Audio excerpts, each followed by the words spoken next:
রমজানে ৬টি আমল কখনো ছাড়বেন না, বলেও আপনি মিস করবেন না। যদি আপনি মিস করেন তাহলে বাবা আপনি বড় ধরনের বিপদের সম্মুখীন হবেন। দুনিয়া তো আপনি আসামি হবেন, পরকালেও আপনি আসামি হয়ে যাবেন।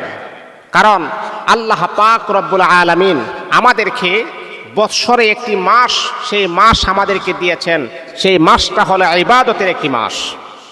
এই যে আপনি দেখেন অনেক সময় কি জানেন যে আমের সিজনে আম আসে না, কাঁঠালের সিজনে কাঁঠাল আসে, জামের সিজনে জাম আসে। এক একটা সিজন আছে, এই সিজনে এই ফলগুলা পাওয়া যায় বেশি। ঠিক তদ্রূপভাবে পৃথিবীর জমিনের ভিতরে যারা ঈমানদার, যারা মুত্তাকি, যারা পরহেজগার, যারা একান্তভাবে শুধুমাত্র কেবলমাত্র আল্লাহ পাকের মুহাব্বত নিয়ে যারা বেঁচে থাকে, তাদের জন্য এই পৃথিবীতে একটা সিজন হচ্ছে, বৎসরে একটা সিজন হচ্ছে, সেটা হচ্ছে রমজান মাস। ঈমানদারের জন্য সেটা হচ্ছে নেক আমলের সিজন।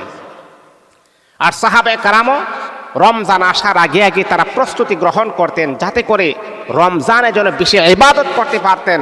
আর রমজানে ইবাদত করার ক্ষেত্রে যেন আমার যেন কোনো বাধা যেন সৃষ্টি না হয়, এই জন্য সাহাবে কারাম রমজান আসার আগে আগে তারা প্রস্তুতি গ্রহণ করতেন এবং রমজানে তারা ইবাদত করার ক্ষেত্রে প্রতিযোগিতা তারা করতেন। আর আমরা রোজা রেখে আমাদের অবস্থা খারাপ হয়ে যায়, আমাদের অবস্থা একেবারে নাজেহাল হয়ে যায়।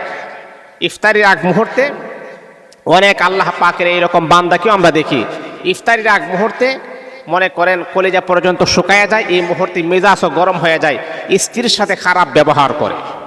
বাবা আপনি যে সারাদিন পরিশ্রম করলেন, সারাদিন যে আপনি রোজা রাখলেন, আর একটু ধৈর্য আপনার হইল না, আপনার স্ত্রী তো কাজ করতেছেন, সেও তো রোজাদার, তাকেও তো আপনি প্রাধান্য দিতে হবে, প্রায়োরিটি দিতে হবে। আপনার স্ত্রীকে আপনি গালিগালাজ করেন রোজা রাখা অবস্থায়, তাহলে আপনি চিন্তা করেন আপনার রোজাটা কতটুকু গ্রান্টেড হয়েছে, কতটুকু কবুল হয়েছে। এই জন্যে বাবা রোজা রাখা অবস্থায় কখনো মুখটাকে খারাপ দিকে নেওয়া যাবে না, খারাপ করা যাবে না।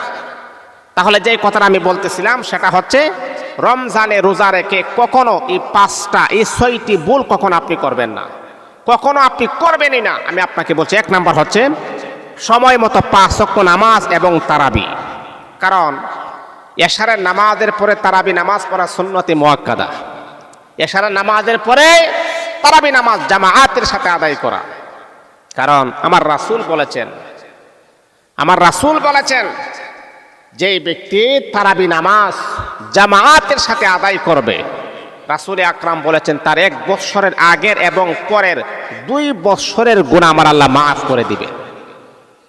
তাহলে আপনি যদি রাতের বেলায় এশারের নামাজের পরে 20 রাকাত তারাবি নামাজ আপনি পড়েন, এত বড় সওয়াবের অধিকারী আপনি হয়ে যাবেন। আর যেই ব্যক্তি পড়ল না, সেই ব্যক্তি সওয়াব থেকে বঞ্চিত হয়ে গেল। আর শুধু তা নয়, আমার নবী বললেন রমজান মাসে যদি কোনো ব্যক্তি একটা নফল ইবাদত বন্দেগী করে, তাহলে তার আমলনামার ভিতরে ডাবল আমার আল্লাহ সওয়াব দান করবেন। কারণ রমজান মাসে একটা আমল করলে সেই আমলটা 70 গুণ সওয়াব হয়ে যায়। ও বন্ধু আমার, শুধু তা নয়, আপনি যদি রমজান মাসে যদি 1 রাকাত 2 রাকাত তারাবি নামাজ আপনি পড়েন, অথবা 2 রাকাত সুন্নত নামাজ আপনি পড়েন, বন্ধুরে আমার, হাদিসের ভিতরে আসছে পয়গম্বর বড় সুন্দর করে বলেন, একটা সুন্নত যদি আপনি করেন, 70টা সুন্নত পালন করলে যেই পরিমাণ সওয়াব হবে, আরশের মালিক আমার আল্লাহ আপনার আমল নামার ভিতরে সেই পরিমাণ সওয়াব দান করে দিবে। এই জন্য বাবা বন্ধুরা আমার, এই রমজান মাস হলো বড় গুরুত্বপূর্ণ ফজিলতপূর্ণ মাস।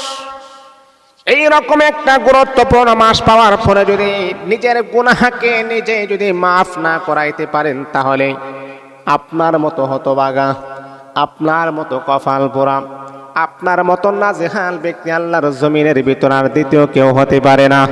ও বন্ধু আমার, সেই জন্যে রমজান যেহেতু চলে আসতেছে, অবশ্যই 5 ওয়াক্ত নামাজ জামাআতের সাথে আদায় করব, তারাবি নামাজও পড়ব। এটা হতে পারে এই রমজানটাই আমার জন্য জীবনের শেষ রমজান হতে পারে। রমজান মাসে 1 টাকা দান করলে 70 টাকা দানের সওয়াব আল্লাহ পাক আপনার আমল নামায় পৌঁছায়া দিবেন। 1 টাকা দান করলে সুবহানাল্লাহি ওয়া বিহামদিহি, এত বড় একটা সুবর্ণ সুযোগ আপনি মিস করবেন। অনেক অসহায় ইয়েতিম মাদ্রাসা আছে, আপনি বাবা স্বাবলম্বী, আপনার টাকা আছে, আপনার ধন সম্পদ আছে, ওই সমস্ত মাদ্রাসায় আপনি যাকাত দেন, 1 টাকা দিবেন 70 টাকার সওয়াব পাবেন, 70টা নফল ইবাদতের সওয়াব পাবেন। তাহলে রমজান মাসে কেন আপনি এত বড় সওয়াব থেকে আপনি কেন বঞ্চিত হবেন? এই জন্যে বাবারা, মাদ্রাসা আছে, ইয়েতিমখানা মাদ্রাসা আছে, যদি পারেন আপনারা আমার সাথে যোগাযোগ করবেন। ইনশাআল্লাহ আল্লাহ পাকের অশেষ মেহেরবানিতে আপনাদের টাকা কখনো বিফলে যাবে না, মাদ্রাসায় কাজে লাগবে ইনশাআল্লাহ। তাহলে প্রথম নাম্বার হচ্ছে 5 ওয়াক্ত নামাজ। রমজান মাসে এই 6টা আমল কখনো মিস করবেন না, ভুলেও মিস করবেন না। এর মধ্যে 1 নাম্বার হচ্ছে 5 ওয়াক্ত নামাজ এবং তারাবি নামাজ, কখনো মিস করা যাবে না। 2 নাম্বার হচ্ছে সহিভাবে কোরআন তিলাওয়াত করা, সহিভাবে। কারণ আল্লাহ রাসূল সাল্লাল্লাহু আলাইহি ওয়াসাল্লাম বলেছেন, যেই ব্যক্তি কোরআন তেলাওয়াত করে আল্লাহ পাক তার অন্তরের ভিতরে এক প্রকারের প্রশান্তি আমার আল্লাহ নাজিল করে দেন। আর কোরআনের একটা হরফ পড়বেন 70টা সওয়াব আপনি পেয়ে যাবেন। যেমন আলিফ লাম মিম, এখানে কয়টা হরফ? 3টা হরফ। রমজান ছাড়া যদি আপনি পড়েন 3 হরফে 330টা নেক পাবেন, কিন্তু রমজান একটা হরফে 70টা নেকের মালিক আপনি হয়ে যাবেন। 1 খতম কোরআন শরীফ যদি আপনি পড়েন, 70 খতম কোরআন শরীফ পড়লে যেই পরিমাণ সওয়াব হবে, আরশের মালিক আল্লাহ পাক রব্বুল আলামিন আপনার আমলনামার ভিতরে 70 খতম কোরআনের সওয়াব দান করে দিবেন। বন্ধুরে আমার, সেই জন্য রমজান মাসে কখনো মিস করা যাবে না, কোরআন তেলাওয়াত মিস করা যাবে না। ও আমার মা বোনেরা, যারা মাইকের আওয়াজ শুনতেছেন, আপনাদের পায়ে হাত রেখে বলি, এত সুন্দর ফাজাইল, এত সুন্দর ফজিলতপূর্ণ মাস আপনার জীবনে আর কোনোদিন আপনি পাবেন না। এমন হতে পারে এই রমজান মাস হলো আপনার জীবনের শেষ মাস হতে পারে, এমন হতে পারে আগামী রমজান মাস আপনি হায়াত পাইতে পারেন, নাও পাইতে পারেন। এটাই হয়তো আপনার জীবনের শেষ রমজান হতে পারে। এই জন্য মা বোনেরা, ঘরের চিপায়, ঘরের কোনায় বসে একটি জাই নামাজ বিছিয়ে নামাজ পড়বেন এবং কোরআন তেলাওয়াত করবেন। প্রত্যেক দিন যতটুকু পারেন আপনি আপনার সাধ্য অনুযায়ী 2 খতম, 3 খতম, 5 খতম, যতটুকু পারা যায় ইনশাআল্লাহ পড়ার চেষ্টা করবেন। এই রমজানে কোরআন তেলাওয়াত যেন মিস যেন না হয়ে যায়, এই দিকে অবশ্যই ফোকাস রাখবেন, খেয়াল রাখবেন। আর 3 নাম্বার হচ্ছে শেষ রাতে সাহারি খাওয়া। সাহারি, সেহরি বলা যাবে, সেহরি হচ্ছে জাদু, আর সাহারি অর্থে কি, মানে শেষ রাতের খাবার। অনেকে আছে অলসতা করে, ঘুম থেকে আমরা জাগ্রত হই না। না বাবা, আপনি যদি ঘুম থেকে জাগ্রত না হন বা যদি রোজা রাখেন হয়ে যাবে, কিন্তু এই যে সাহারি যদি আপনি খান, আল্লাহ পাক এটার ভিতরে অনেক ফজিলত রেখে দিয়েছেন। আমার রাসূল বলেছেন যে সাহারি খাবার যে আপনি খাইতেছেন, মনে করবেন যে আপনি ওষুধ খাইতেছেন। আল্লাহ আপনার পেটের যত প্রকারের রোগ শোক আছে আমার আল্লাহ দূর করে দিবেন। এই জন্যে আমার নবী বিশ্ব নবী মুহাম্মদুর রাসূলুল্লাহ সাল্লাল্লাহু আলাইহি ওয়াসাল্লাম সাহারি খাবার যদি তিনি অসুস্থ থাকতেন, তারপরে 1 গ্লাস পানি হইলেও খাইতেন। এই জন্যে বাবা বন্ধুরা আমার, সাহারি খাবার কখনো মিস করা যাবে না। আপনি সাহারি খাবেন, আল্লাহ পাক আপনার শরীরটাকে আমার আল্লাহ স্বাবলম্বী করে দিবেন। শরীরের ভিতরের যত প্রকারের রোগ শোক আছে আমার আল্লাহ দূর করে দিবেন। তারপরে হচ্ছে 4 নাম্বার হচ্ছে বেশি বেশি করে দান সদকা আপনি করবেন আপনার এবিলিটি অনুযায়ী, আপনি যতটুকু পারেন। বাবারে, এই রমজান হচ্ছে নেক আমল কামাই করার মাস, এই রমজান হচ্ছে নেক আমল জমা করার মাস, এই রমজান হচ্ছে নেক আমল ইনকাম করার মাস।